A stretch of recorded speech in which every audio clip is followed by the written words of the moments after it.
mynews.studio. A box of tiny wool jumpers arrives from England. Could this quirky gift help save Australia's penguins? That image is hard to forget. Today is 2025-601. We're talking about the knitting nanas from Saltburn, Teesside in the UK. Elderly women knitting sweaters for penguins affected by oil spills in Australia. But why would penguins even need sweaters? After an oil spill, a penguin's natural waterproofing breaks down. Without it, they get cold fast, and worse, they start preening to clean themselves, which means swallowing toxic oil. The wool jumpers keep them warm and stop them from ingesting oil while their feathers recover. So, the jumpers aren't just cute, they're life-saving. How did this start? Why Saltburn? Why grandmothers?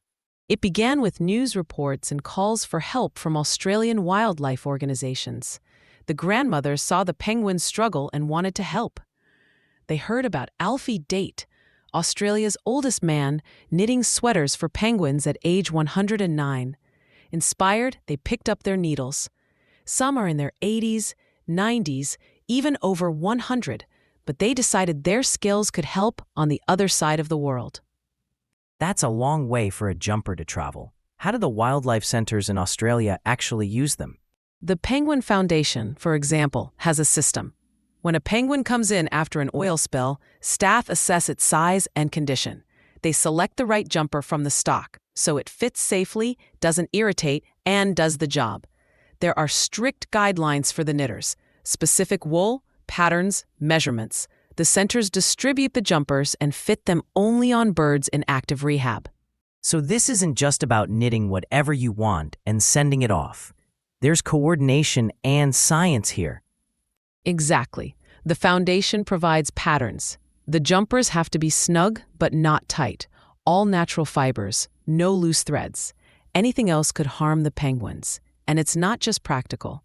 It's a symbol of international support.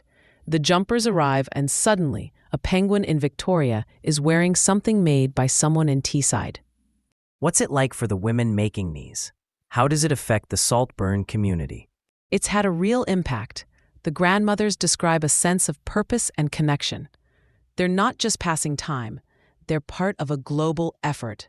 Younger people and local schools have gotten involved, too, helping with logistics, learning about conservation, or just visiting to hear stories. There's pride, camaraderie, and new intergenerational bonds. And the jumpers themselves? Were they used for anything else? Some are fitted on plush toy penguins and sold to raise funds for wildlife rescue. It's both a rehabilitation tool and a fundraising strategy.